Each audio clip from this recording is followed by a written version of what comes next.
Emergency photo তুললাম, এটা তুলে একটু হলে বিষ ওঠো বাই চান্স তুলেছিলাম ডাটাটি বাড়ির বাচ্চা সব জায়গায় বাঘের বাস পাইছেন না।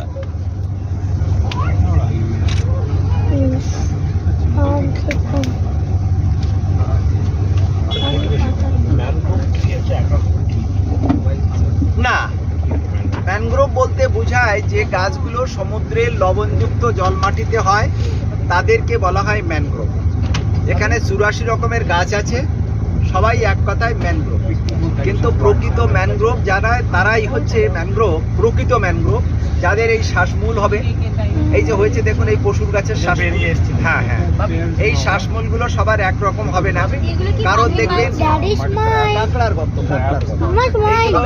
এই পশুর গাছ।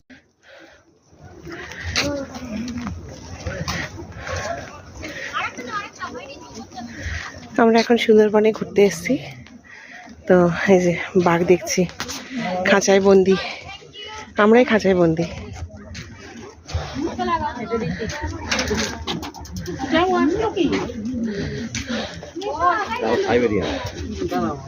দুজনে তুলি একটা ভালো করে তুলি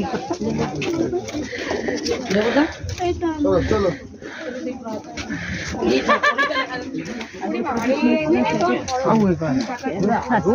ছেলে আর হাজবেন্ডও আছে সাথে। বাবান বাবান একটা ভিডিও করছি, তাকা, তুমি তাকাও। বাবান আমরাই বাঘ হয়ে গেছি, আমরাই খাঁচায় বন্ধ, আর বাঘ ওপেন ঘুরে বেড়াচ্ছে। বাঘেরা ওয়াটার বোতলে করে জল খেয়েছে। কোথায় গো? ওইখানে দেখালাম তো বাবুকে। বাঘ তো দেখতেই পাচ্ছি না। বাঘ